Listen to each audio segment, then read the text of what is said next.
Buenas tardes, mi nombre es Sebastián y hoy día vamos a hablar respecto de la artritis reumatoide. La artritis reumatoide es una enfermedad autoinmune crónica que está caracterizada por poliartritis inflamatoria crónica. Esto quiere decir que es más de 6 semanas de síntomas y que afecta preferentemente a las pequeñas articulaciones, pero también puede tener afectación de grandes articulaciones o manifestaciones extraarticulares que vamos a mencionar más adelante. A largo plazo, esta inflamación provoca deterioro funcional o incluso la muerte. Acá en Chile es parte del programa GES y además tiene medicamentos que están incluidos en la ley Ricarte-Soto.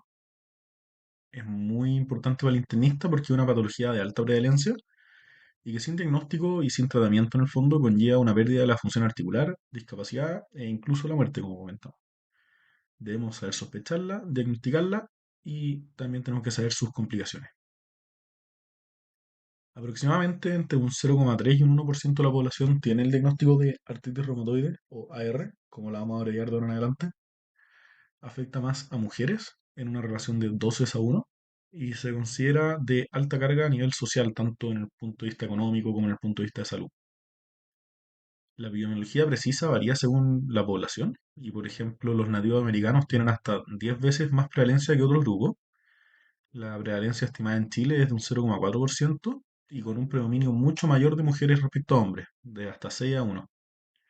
La edad promedio de debut es de 40 años, pero también pueden debutar más tardíamente, alrededor de los 70 años, con más síntomas sistémicos. La etiología es desconocida aún, pero por la respuesta heterogénea a terapia que tienen estos pacientes se postula que la artritis reumatoide no es una sola enfermedad, sino que muchos caminos llevan a la autorreactividad y a la inflamación sinovial, pero dando esto una similar clínica.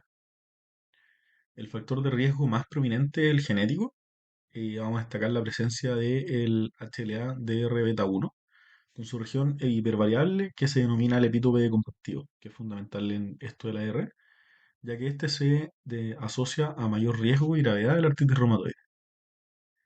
Hay también factores ambientales que afectan al desarrollo de la enfermedad. A destacar vamos a comentar el tabaquismo, en donde fumar aumenta hasta en 20 veces el riesgo de desarrollar AR y su suspensión no oblitera el efecto, sino hasta 30 años desde el último cigarro. Además, ha asociado la inflamación de mucosas, sobre todo la respiratoria, con el desarrollo de artritis reumatoide y la enfermedad periodontal. Se interpreta todo esto como que secundario a la actividad repetida de la inmunidad innata, hay una activación que vía peptidil arginina de aminasa convierte la arginina en citrulina y esto lleva a la formación, o sea, a la citrulinación de múltiples proteínas, lo cual eventualmente conlleva a la formación de anticuerpos antipeptidocitrulinados. Estos anticuerpos tienen un rol patogénico, pero no suficiente para explicar la enfermedad, pudiendo su presencia preceder la enfermedad hasta en 10 años. Los estrógenos se asocian a una pérdida de la inmunotolerancia, inhibiendo linfocitos T supresores y estimulando linfocitos T helper. Aumenta el riesgo de la AR, la nulipariedad, y disminuye con el embarazo y la lactancia. Los mecanismos de inflamación autoinmune, vamos a nombrar tres. Primero, los linfocitos T autorreactivos contra el colágeno, glicoproteínas y péptidos citrulinados activan macrófagos que efectúan el daño mismo. Se secretan la interleuquina 17 y la interleuquina 6 y el interferón gamma. Los macrófagos aumentan actividad de linfocitos T helper, generando así un círculo proinflamatorio. Además, disminuye la actividad de los linfocitos T reguladores y el TNF-alfa promueve la activación de células inflamatorias, liberando citoquinas, maduración de polimorfonucleares, activación de fibroblastos sinoviales. Esto genera que la membrana sinovial sea infiltrada por múltiples células, aumentando su grosor y formando folículo inflamatorio en su interior. Luego se forma tejido granulatorio, que clínicamente se describe como el panus reumatoide, y esto conlleva eventualmente a la erosión ósea. Sobre la clínica, esta es una enfermedad que tenemos que sospechar en todo adulto que tenga poliartritis inflamatoria crónica. Clásicamente es simétrica en 4 articulaciones o más, y las articulaciones más clásicas son las metacarpofalángicas y las interfalángicas proximales, también las metatarsofalángicas, la interfalángica del pulgar y la muñeca. Puede afectar también a los codos, rodillas, tobillos, hombros y habitualmente respeta la columna vertebral, con excepción de la parte cervical. Vamos a buscar en los antecedentes factores de riesgo genéticos como la presencia del HLA-DR beta 1 que comentamos. Eh, Vamos a preguntar por antecedentes familiares. Se sabe que un familiar de primer grado aumenta 3 veces el riesgo de AR, uno de segundo grado aumentan 2 veces el riesgo. Como comentamos previamente, el tabaquismo. Vamos a preguntar, o sea, en el fondo hay que ver si el paciente es de sexo femenino o masculino. Destacar que los pacientes masculinos en general tienen más manifestaciones extraarticulares. Los pacientes con obesidad tienen más riesgo y también está asociado a un menor estatus socioeconómico y educativo, el riesgo de desarrollar AR. Sobre la anamnesis próxima, vamos a preguntar dirigidamente por artralgias, por aumento de volumen en las articulaciones, por la limitación en el rango de movimiento, por rigidez matinal que dure más de 30 minutos, por fatiga, monoartritis, túnel carpiano está asociado, por baja de peso reciente, depresión o reumatismo palindrómico, y menos frecuente puede ser esta última. Sobre el examen físico, vamos a buscar la sinovitis en la enfermedad inicial y vamos a hacer el squeeze test para aquellos que no somos reumatólogos, que puede ayudar a ver si es que hay dolor, inflamación de las articulaciones. Los casos crónicos, cuando ya hay deformaciones, llevan a, en el fondo, deformidad articular, que a destacar vamos a comentar el dedo en cuello de cisne, el dedo de boutonniere o en ojal, la mano en ráfaga, la subluxación volar de la muñeca y el pie reumatoide. Ahora, sobre las manifestaciones extraarticulares que tenemos que conocer e ir a buscar, hay síntomas constitutivos como debilidad o fibromialgia, se puede confundir en el fondo con fibromialgia. Van a haber nódulos reumatoides hasta en un 30% de los pacientes, que estos son granulomas con necrosis fibrinoide central. Son indoloros y hay habitualmente en zonas de presión o en zonas extensoras, o pueden estar en el fondo en órganos como el pulmón o el corazón. También los pacientes van a tener una aterosclerosis acelerada, aumentando el riesgo cardiovascular hasta un 50%. Pueden tener pericarditis o miocarditis. En lo pulmonar pueden tener los nódulos reumatoides que acabamos de comentar. Pueden tener enfermedad pulmonar intersticial difusa, particularmente como presentación de NSIP. Pueden tener pleuritis, hipertensión pulmonar, tromboembolismo pulmonar. Pueden presentar también osteoporosis o osteopenia hasta un 20%, que puede ser tanto sistémica como local por la inflamación. Y también tienen un rol los corticoides cuando los pacientes ya están en tratamiento. Pueden presentar vasculitis de vaso pequeño y mediano por complejo inmune. Y esto habitualmente se presenta como úlcera o necrosis de los dedos o los maliolos. También pueden tener mononeuritis múltiple o accidentes cerebrovasculares. Hay síntomas oculares, que habitualmente lo más clásico es la escleritis, pero también pueden tener episcleritis, obviamente síntomas Zika, si es que tienen presencia del síndrome de Siegra. Sobre alteraciones hematológicas van a tener una anemia inflamatoria, tienen neoplasias y pueden presentar el síndrome de Felty, que está caracterizado por tener artritis reumatoide, esplenomegalia y neutropenia. Pueden tener síntomas neurológicos, como hablamos un poco de las neuropatías periféricas, pero pueden tener también mielopatía por compromiso cervical, eso ya más traumático en el fondo. Pueden presentar amiloidosis secundaria hasta en un 10% de los casos, donde vamos a buscar compromiso renal, cardíaco. Y pueden tener manifestaciones cutáneas como la dermatosis neutrofílica, también llamada síndrome de Sweet. Para el diagnóstico de los pacientes con AR, vamos a hacer un laboratorio general con hemograma, parámetro inflamatorio, prueba hepática, función renal. Destacar que los parámetros inflamatorios no necesariamente se elevan cuando la AR está activa, pero sí sirven para el seguimiento y para los puntajes.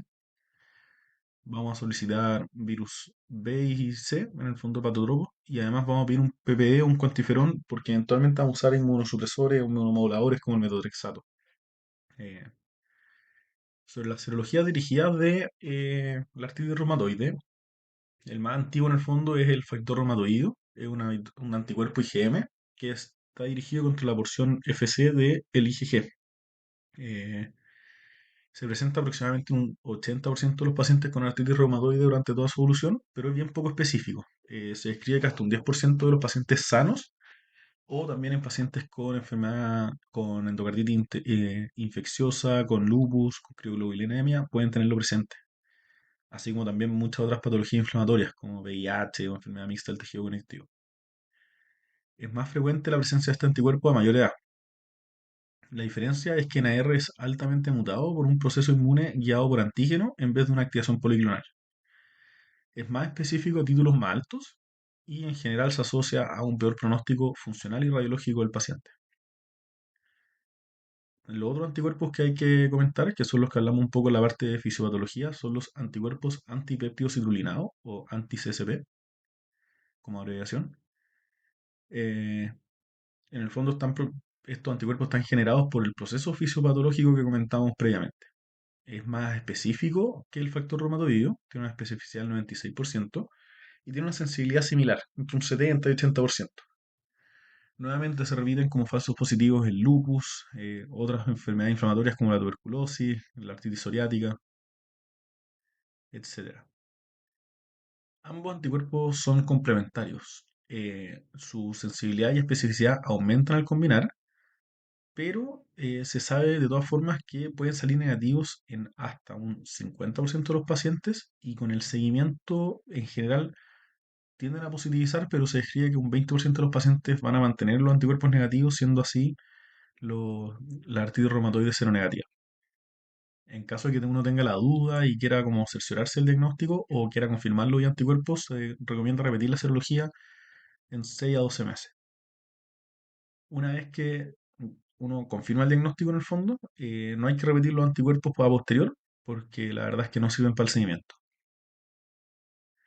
Muchas veces vamos a solicitar otras serologías, pero más por un tema como de diferencial diagnóstico. Vamos a solicitar un anticuerpo antinuclear para el diagnóstico de lupus.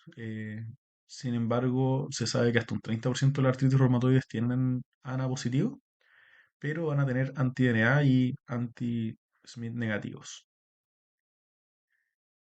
Sobre el tema de las imágenes, cuando uno sospecha una R, hay que solicitar una radiografía de mano o pie, porque vamos a ir a buscar dirigidamente el compromiso de las articulaciones previamente mencionadas. Este compromiso vamos a ir a buscar osteopenia periarticular, disminución del espacio articular, erosiones en los márgenes, eh, puede haber pérdida del espacio, como comentamos, fusión de huesos o desviación de los ejes. Al diagnóstico hay que considerar, según síntomas y todo, solicitar una radiografía de proyecciones cervicales, porque, como comentamos, puede tener compromiso de la columna cervical. Y también una radiografía de tórax por el compromiso pulmonar que puede presentar la artritis reumatoide. Sobre los criterios de clasificación, la verdad es que es un diagnóstico que es clínico. Vamos a buscar la poliartritis simétrica crónica de grandes y pequeñas articulaciones. Para estandarizar, se han creado estos criterios de clasificación de ACR Euler del 2010, en donde un puntaje igual o mayor a 6 en un paciente con al menos una articulación con sinusitis clínica sin otra explicación pasa relativamente a ser diagnóstico de artritis. En todas las patologías reumatológicas el diagnóstico no es como certero con los puntajes, pero sí se ocupan para estudio y todo, y uno como no reumatólogo puede guiarse a través de estos puntajes para intentar acercarse al diagnóstico con más certeza. Este puntaje, el de los criterios ACR regular 2010, comprende el compromiso articular en número y tamaño, la serología presente o ausente y los parámetros inflamatorios y la duración del cuadro. Ahora, hablando un poco del tratamiento del artritis reumatoide, la verdad es que el tratamiento tiene que ser permanente para evitar el daño progresivo. El objetivo que tenemos que tener es su remisión completa. Es ideal el diagnóstico temprano y que la terapia sea con los fármacos modificadores de enfermedad, o DMARD, por su abreviación de la sigla en inglés. Estos fármacos se llaman así porque disminuyen o incluso evitan completamente el daño radiológico, la discapacidad y la mortalidad. Mientras antes se inician, mejor. Esto en general, si viene resorte del subespecialista, del reumatólogo, tenemos que iniciarlo nosotros como internista en el proceso de derivación. Ahora, es súper importante en estos pacientes el manejo no farmacológico. Vamos a educar sobre la enfermedad, explicando su cronicidad y su permanencia. Hay que suspender el alcohol, hay que tener un adecuado uso de anticonceptivos, sobre todo por el perfil de paciente y por los fármacos que vamos a utilizar. Hay que indicar kinesioterapia, actividad física, incluso llegando a necesitar terapia ocupacional con órtesis en caso de ser necesario. Tenemos que hacer un adecuado control de riesgo cardiovascular. En esto es fundamental suspender el tabaco, tanto por la enfermedad misma como por el riesgo cardiovascular. Vamos a hacer un manejo dirigido de la dislipidemia, vamos a invitar a los pacientes a bajar de peso, intentando ayudarlos si es que así lo quieren, y vamos a hacer un manejo adecuado de la hipertensión arterial y de la diabetes mellitus en caso de que estén necesarios, de que estén presentes, perdón. Sobre la salud ósea, cada vez que usemos corticoides hay que considerar la indicación de calcio y vitamina D, o cuando los pacientes, si bien estén sin corticoides, ya estén con osteopenia. El uso de bifosfonato va a ser según la densitometría ósea y el score de FRAX, que en el fondo predice el riesgo de fractura. Y esto en pacientes con AR en general puede sobreestimar ligeramente el riesgo, pero igual hay que tenerlo en consideración. Ahora, sobre el manejo farmacológico. Primer manejo como de inflamación y dolor durante las crisis van a ser los antiinflamatorios no esteroidales. Ojalá por periodos cortos, y si lo tengo que prolongar un poco más, hay que considerar el uso de inhibidores de la COX-2. Sobre los corticoides, en general se prescriben al inicio del tratamiento y durante las crisis, porque permite un efecto antiinflamatorio precoz, sin efecto adverso de las dosis altas de crónica, en el fondo. Y esto en el fondo se usa como un puente hasta que los DMARDs inicien su acción. Luego hay que intentar suspenderlos y en el fondo siempre que no podamos suspenderlos según el tiempo de duración y según las dosis que usemos, hay que considerar el uso de las profilaxis respectivas. Ahora, sobre los DMARDs o fármacos modificadores de enfermedad, como hablamos, esto disminuye su progresión y hay que iniciarlos precozmente. El primero que vamos a comentar es el metotrexato. Es el más utilizado. Este medicamento bloquea el metabolismo del ácido fólico, alterando la síntesis de ácido nucleico, pero se demoran a actuar entre 3 y 4 semanas, controlando la sinoitis en aproximadamente 2 meses. La dosis inicial es de 10 miligramos semanales, con un máximo de 25 miligramos semanales para intentar disminuir la toxicidad de esta dosificación semanal. Tiene eliminación renal y siempre que hay que usarlo hay que asociarlo con ácido fólico. Entre sus efectos adversos está la hepatotoxicidad, la enfermedad pulmonar intersticial, puede causar citopenias, síntomas gastrointestinales y teratogenia. Está contraindicado formalmente en falla renal o hepática o en uso de alcohol y evidentemente en embarazo. Otro fármaco modificador de enfermedad es la leflunomía, que es un inmunomodulador que inhibe la síntesis de pirimidinas, que es similar al metotrexato en ese sentido. Se ocupan 20 miligramos al día y es de segunda línea frente a intolerancia al metotrexato o falta de respuesta. Es teratogénico hasta 2 años post-uso, por lo tanto hay que tenerlo en consideración por el tema como de la anticoncepción y de planificación familiar. Dentro de sus efectos adversos encontramos la hepatotoxicidad, la trombocitopenia y la diarrea. Luego tenemos la sulfasalacina, que es un inmunomodulador que inhibe la migración de polimorfonucleares, la respuesta linfocitaria y la angiogénesis. Es menos potente, pero se suele usar en embarazo porque no es teratogénico. Inicia su acción en unas 6 semanas y la dosis es de 2 a 3 gramos al día. La hidroxicloroquina no es de primera línea de frentón, pero se puede usar en embarazo. Por eso en general tiende a ser utilizado en ese contexto. Y su efecto, eso sí, se demora entre 3 a 5 meses en hacer efecto. Hay otros medicamentos que tampoco son de primera línea, pero tenemos que tener en consideración, como son la acetoprina, que en general se ocupa para el compromiso extraarticular, la ciclosporina, las sales de oro, la ciclofosfamida. Sobre los biológicos, en general son bastante buenos y lo que hacen es hacer un bloqueo de moléculas específicas. No son parte del GES de la canasta, pero estos son los que podrían estar dentro de la ley Rigarte-Soto. Su indicación es en caso de que los pacientes no respondan a los fármacos modificadores de enfermedad, es decir, que estén con alta actividad con un fármaco o que estén sin remisión con dos. Y antes de iniciar estos medicamentos siempre tenemos que descartar tuberculosis. Los más utilizados son los anti-TNF-alfa, donde tenemos el infliximab, el etanercept, adalimumab, golimumab, etc. El efecto es rápido, es potente y es sinérgico al metotrexato. Modifican significativamente el curso de la enfermedad y tenemos que tener súper claro que hay que vacunar a los pacientes contra la varicela, contra la influenza, neumococo y virus B antes del uso y que aumentan el riesgo de linfoma, de enfermedades demielinizantes o de progresión de falla cardíaca. Sin embargo, hacen en el fondo tanto bien a los pacientes que son utilizados habitualmente, ¿no? Hay otros biológicos contra otros targets en el fondo, como el rituximab, el abatacept, el tocilizumab o el anakinra.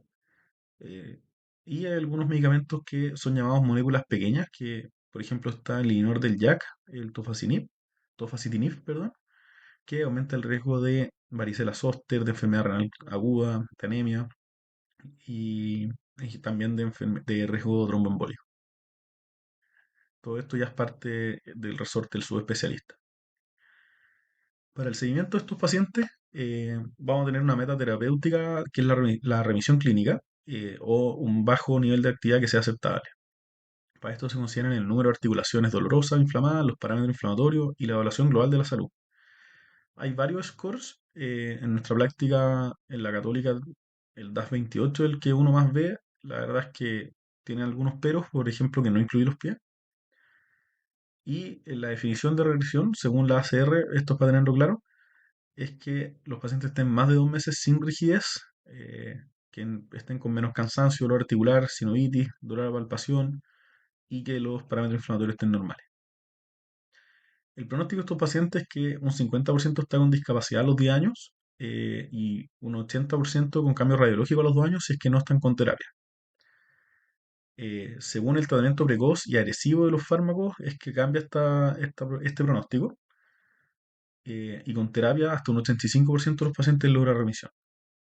Las complicaciones habituales que uno lee en el fondo en relación a estos pacientes son la discapacidad física y laboral, el empeoramiento de la calidad de vida, las cirugías de prótesis articulares, las comorbilidades crónicas, sobre todo cardiovasculares o pulmonares, y la mortalidad, que es peor que la población general, habitualmente dado por la enfermedad cardiovascular.